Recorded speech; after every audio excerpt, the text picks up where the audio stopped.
Welcome to Sib Spot. Today's featured Reddit stories are from Am I the A-Hole? Story 1 today is by I Dream of Burnout. Would I be the a-hole for buying a house without my husband's consent? I'm a 32 female and I've always wanted to have my own home, as many of us have. However, my husband, who's 32, isn't entirely on board. It's not that he doesn't want a house. He talks about how nice it would be to have more space, to have a large backyard to garden, more rooms for our kids to play, and us maybe even have an extra room to use. But he will not make decisions. Almost every big life decision we've had, he won't weigh in on. We need another car. What kind should we get?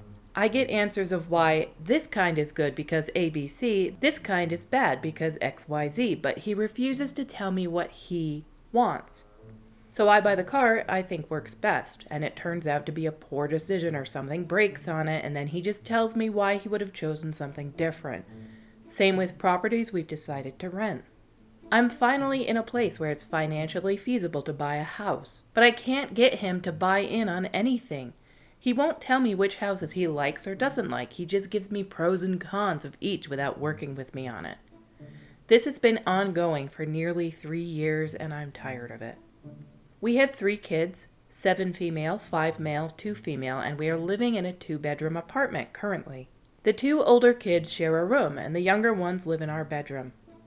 We are running out of space and will eventually need something bigger, and we currently have the opportunity. I can buy a home I like with room for all of us with just my income and credit right now. Since he won't give me input in either direction, I'm halfway considering just doing the house search, buying process on my own, and telling him he can join if he wants. But I can't tell if that's just a jerkish way to go about it.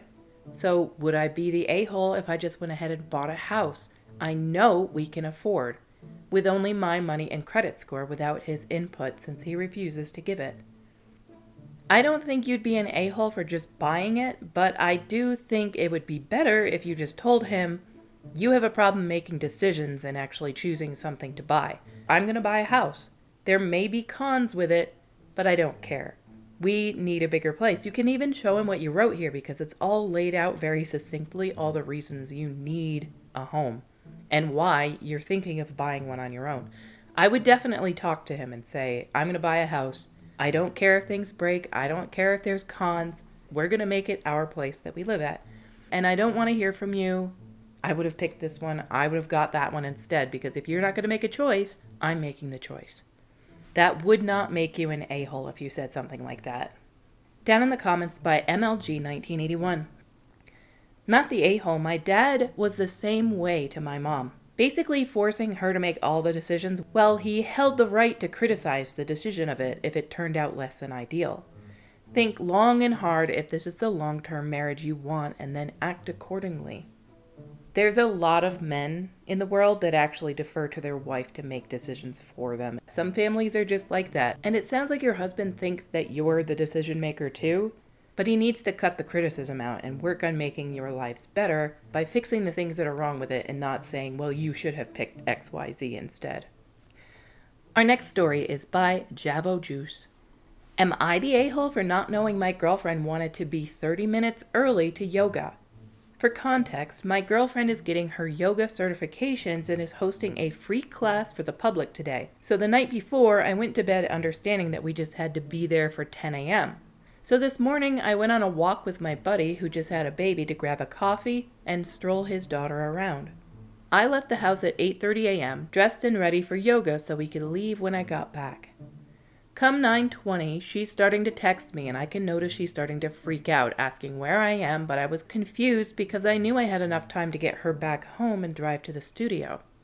I started rushing back home, but I get texts on the walk back saying stuff like, "How could you do this to me? I'm so stressed out," and other things of the sort, but get back by 9:35 to hop in the car and go. While on the car ride, she's crying and saying stuff like, "Why can't you think of this like a job interview? I needed to be there 30 minutes early," and that I'm throwing her teaching rhythm off. But I had no idea she needed any of that and me to be assumptive of her needs while she framed this as a casual yoga event. I was also thrown off since I didn't start the class until 11:45 and she had to be there earlier. So asking to get there before 10 seemed like it already allotted for the prep time she needed beforehand. We get there at 9:50 and she's still crying and asking, "Why can't you just think?" And I tell her I really had no idea of the additional requirements and really have no idea what to say because I got us there before 10. All I could say is we're going in a loop wasting time since the conversation argument goes in the same direction and we should focus on being here and moving on for now so we could get her yoga done and revisit it after she's done.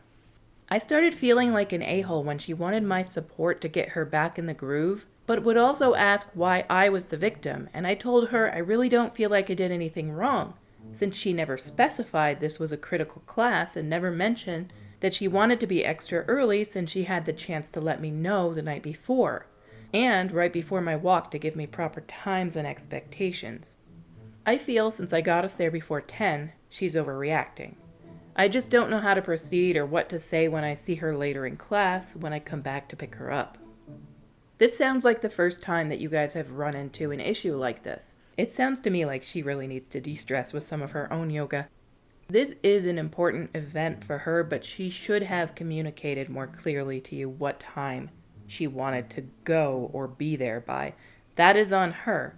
But it sounds to me like she might be the kind of person that does redirected anger or redirected stress, which sometimes happens. If it's something that's that important to her, some people when they get overwhelmed with stress will redirect their anger or their stress and put it on somebody else. That's what they do. And it's not even an intentional thing, but it's like they feel they need to do that in order to deal with the situation. You need to bear some of the stress of what I'm going through right now.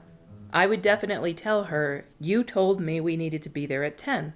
You didn't say we needed to be there at 9:30. You didn't say we needed to go early. In the future, with something very important, you need to say, we're going to go a half hour early, so please make sure you're there on time for it. But also, don't redirect your stress and your nervousness by putting it on me and blaming me for what we're going through.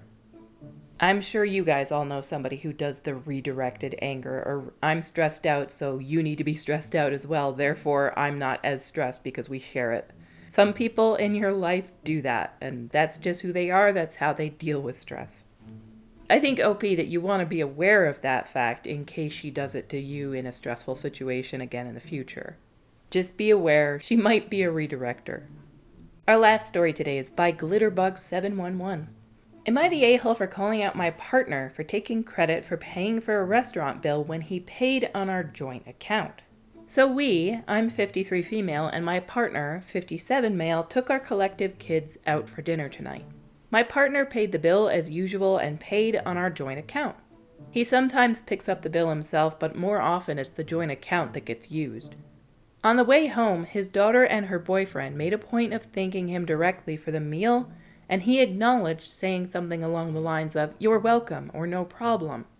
I didn't say anything in front of the kids, but when home, I checked he'd used the joint account. And when he confirmed he had, I asked why he'd not corrected the kids, saying it wasn't just him that had paid. He went off on me for ruining a good night and said that I was being picky about paying the bill, completely missing my point. My point wasn't about money, it was about him taking the credit and not correcting the kid. I just see that as a common courtesy. He sees me as being unreasonable and bringing up something best left unsaid. So am I the a-hole here? Should I have just let it go? Yes, you should have just let it go. You're in a relationship with this person. Some people just casually thanking somebody for paying for dinner and they say, "You're welcome," or "No problem." That's just nice. It doesn't have to be followed up by a fact and say, "Oh, well, I didn't pay for it. We actually used our joint account and she paid for part of it as well." That's not necessary. That's useless information. Just, we went out to dinner, he used the joint account, the kids thanked him, and he said, "You're welcome." Be his partner. It's not like he said, "Oh, well, I worked extra hours so I could pay for the meal, and I made sure that I worked extra hours this weekend. I paid for it myself." He didn't say that. All he said is, "You're welcome." Or "No problem," like you said above. It's not a big deal. You're being nitpicky. Just saying "you're welcome" or "no problem" is fine. Down in the comments, a lot of people said, "Yes, you're the a-hole." At the top is Hipley. You're the a-hole, at least from my many years married point of view. When we take the kids, siblings, whoever out to dinner, we always use our joint card, and whichever one of us pays doesn't matter.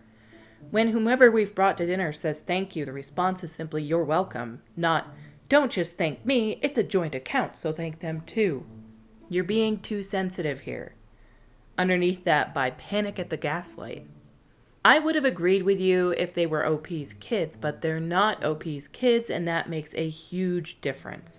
OP isn't too sensitive. She raised a valid issue with her husband in private, and instead of saying, oh, sorry, you're right, I'll be a little bit more cognizant of that going forward, he decided to get crappy with OP about it. Husband is 100% the a-hole here. That's a different perspective I didn't think about, and I didn't even catch. They just said they're joint kids. I didn't even catch where it said it was just his kids that thanked him directly. So I guess he could have said something, but because it's an account, because it's a shared account, I would still say that saying no problem or you're welcome is fine. But I don't know. It's tricky because it's just an account. It's not like you guys both handed money over and then they were aware that you guys both paid for dinner. He used a card, which is a joint account, and he looked like the one that paid for it. I still don't think in this situation I would have gotten huffy about it at all. I wouldn't have had issue with it in her shoes. Underneath all that, by urban legend, they thanked the person that grabbed the bill off the table and paid it. That's what people do. He said, you're welcome. Also what people do when being thanked for something. Starting a fight with your partner after because they didn't say something along the lines of, please thank your stepmother as well, we share finances and it was her money too, is not what people do. That's what insecure and overly sensitive people want. OP, you're the a-hole. I think the communication was simplified by saying thank you and you're welcome. I don't think that there was anything extra or necessary to be said here. But I am curious if you guys agree or disagree, so if you have a stance on it, please share. Our stories for today have come to a close. Until we meet again, shameless plug, if you enjoy this content, please click like or subscribe. I'm trying to reach 1,000 subs, then I can make some progress with this channel. Until we meet again, have a beneficial day.